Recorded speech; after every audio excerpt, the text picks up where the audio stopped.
Alright, let's get in there and let's see what damage they're gonna do.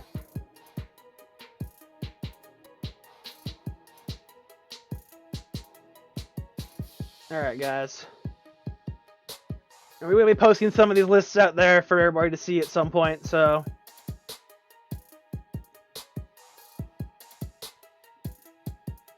Let's see how these games go. We're getting in here now. Alright.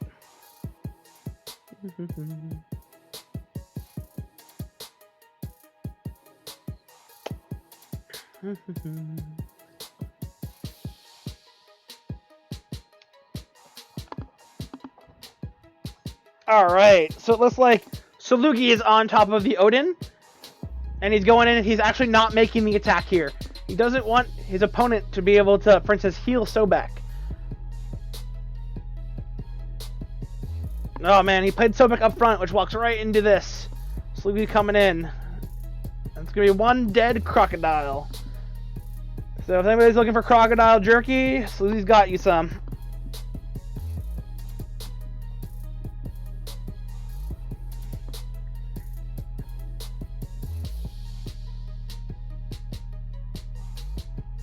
Alright, let's see what Indica has here.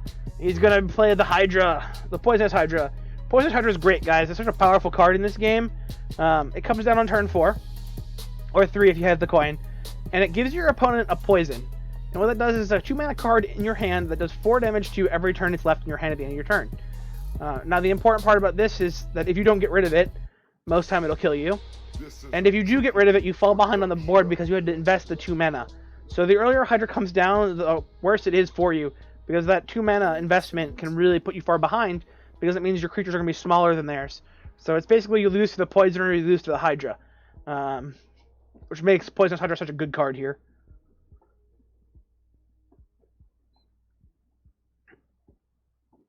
Alright.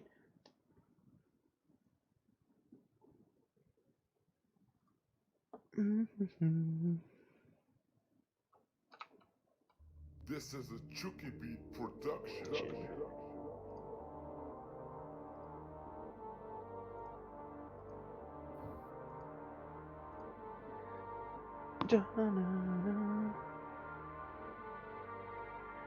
Alright, let's get this up here.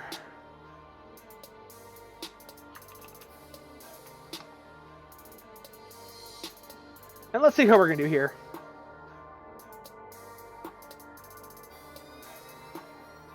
So we do have potentially playing out this Poison. It's his turn to get rid of that out of his hand. Ooh, and he's going to play the double Surtur. So Surtur is just an insane card. He does so much damage.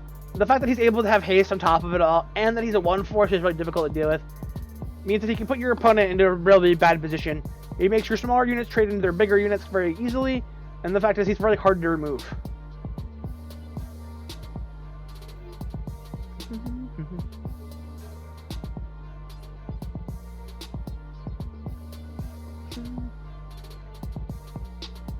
Oh man, Kepri's coming down, and he's going to do 1 damage to everything. That actually will heal the core if the core is damaged, but he will not ever damage the core. Missed some sweet zero damage, or you gotta let him know? You gotta send him the trash cans.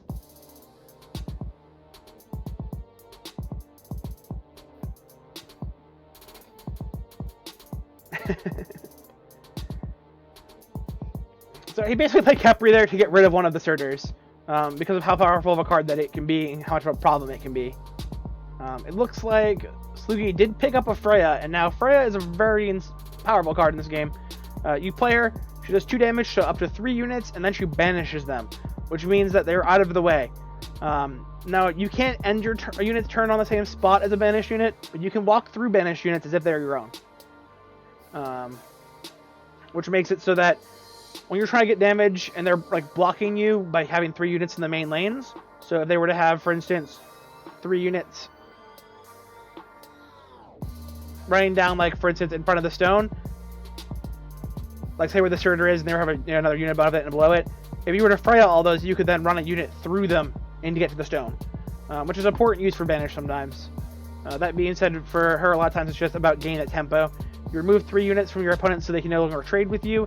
You might even kill some of them while you're removing them because you're doing so much damage, and then when they come back, it's your turn again. so that you're able to then make the profitable attacks to kill their bigger units with your 2/2s or your 1/1s, for instance. Alright, looks like we have Geb coming down. It's healing itself. So Geb has the ability to actually do a lot of work against some certain decks.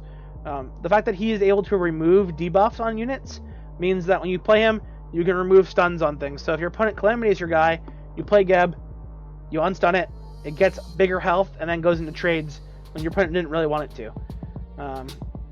Funnily enough, right after the Geb play, Salugi is able to pick up a Tusky, which means that he's not, going to be able to get that sweet Geb value when this Geb gets stunned. Ooh, Runestone. Runestone of Ire. It's a card that, in its current form in the game, is, I would say, too powerful. It does a lot of work for Odin. You guys see that? Tusky came in, was able to stun a unit, and then attacked it for 4 damage. That's really the power of the Runestone. Giving every one of your units haste when they come into play, having them all charge at other units, means that you get to choose how you want to do the trades. You get to choose where you want to put your damage. The second your unit comes down, you have your options. It means that when your opponent is playing their cards, they have to really think about if you can play cards bigger than them or not.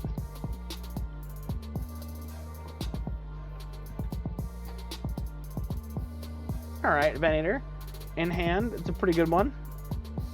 Unfortunately, they lost the Runestone, so Salugi doesn't have that anymore, which makes the Venator not quite as good. When you have Venator, it basically becomes like a 7-4 worth of stats for 5 mana, most of it ranged, when you have that Runestone in play. So now that you don't have that Runestone, you get only a Fire Imp's worth of extra damage at charge speed if you want it. Now, that being said, Salugi does have 8 mana, so he could instead play the Fire Giant and get some tokens going. He can also wait to play the Fire Giant until turn 10, and then double it up with a Mercenary, so that he gets a bigger Mercenary, because he's going to get the Fire Giant, the 2 Imps, and the Runestone if he does it that way. Alright. Looks like he just wants to get rid of this Geb. It's a 3/7, it's pretty in the way. If it stays in play, it's going to be able to kill most of the guys you can play. It gets real problematic quickly. Salugi definitely has the board at this point with a 5/3 in play. That being said, Ra has a lot of answers and a lot of great cards in the late game to sit back on. Alright, so he's going to decide to use the Execute there. I'm not sure what else is in his hand, but I feel like the Execute there might have been a little bit premature. We're coming into these big later game turns of the game, when things like Fire Giant, War Behemoth are kind of coming down.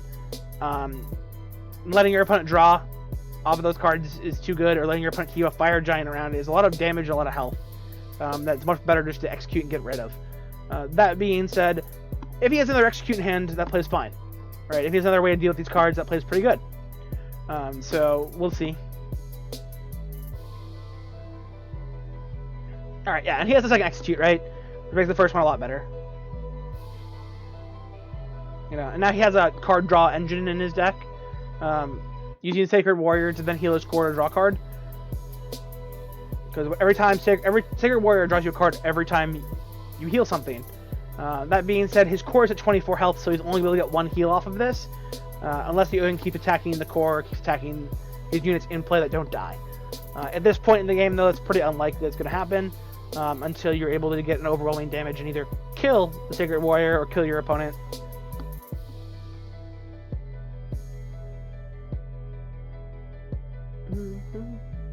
Maybe he's going to go for the attack here.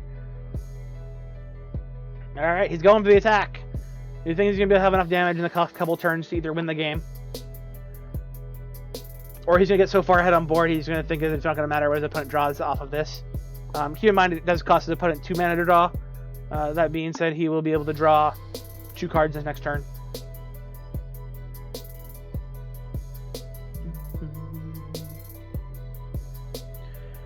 At this point, Indica has used both Executes. So he really needs to have another kind of answer to deal with this Fire Giant. That being said, the deck does play a lot of answers to cards like this. And we have seen, for instance, like Thoth could be an answer with Khepri. Yep, there it is. So he's now going to draw 3 cards as well and get that fire giant down to 1 health. So that was an excellent turn for him. He was able to restock his hand. He was able to do a lot of damage to that fire giant and get it almost dead. So that was a great win. Capri is such a powerful card, guys. It does 1 damage to all of your opponent's stuff, and then heals all and your stuff, except for your Sun Main Stone, and then heals everything for 1 that you have. So it's good in the fact that it lets you get those charges off. You know, extra damage from Thoth, extra damage from extra card draw from Sacred Warrior. It makes Sobek grow very quickly because you get so many heals, because you know you're getting heals equal to as many creatures you have in play except for the Khepri. And if your stone is damaged, so Khepri won't damage your stone for 1, but it will heal your stone for 1 on the return heal. So if your stone's damaged, you also get that extra shot, you get that extra draw card, and you get the 1 life on it, which can be relevant in some of these aggro matchups.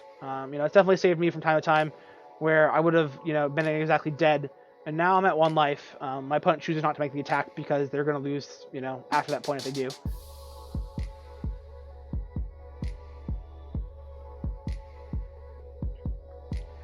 And we're seeing Mercenary do some work, right? I've heard from a lot of people that Mercenary is the worst legendary in the game, that Mercenary is terrible, Mercenary is bad, blah, blah, blah. The thing to remember, guys, is that even if Mercenary is the worst legendary in the game, most legendaries in this game are insanely good. Which means that even if he's the worst of the cards that are the best in the game by a good margin, you know, he's going to get some work done. And that being said, he's actually part of a couple OTK combos, he's part of a lot of, you know, really strong things, and you're never going to get, you know, like a 7/7 for 2 mana that has charge anywhere else. So I've heard a lot of you know, complaining that people have, you know, open Mercenary. Oh man, I open Mercenary. It's so bad. But as we're seeing here, you know, it's getting played quite a bit.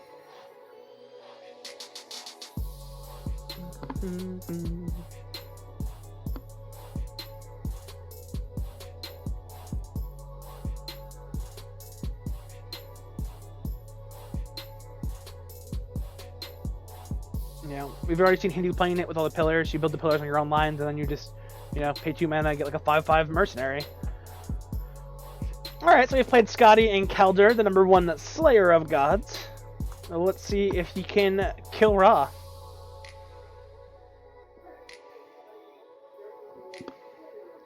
Dun-dun.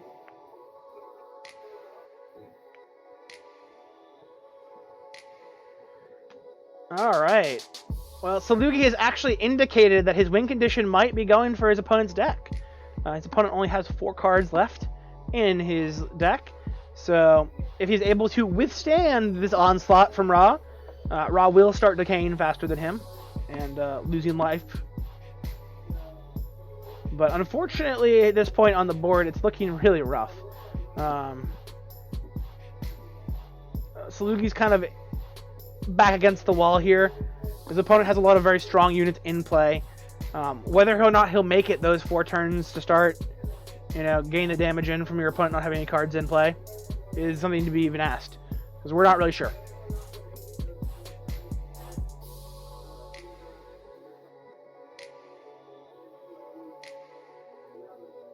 Oh man, the final nail in the coffin.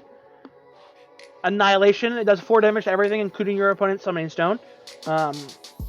It's just the best removal in the game. Nothing else. Doesn't care about where your units are. Doesn't care about what they're doing. It just does 4 damage to everything that your opponent has in play. You really slam them dead quickly.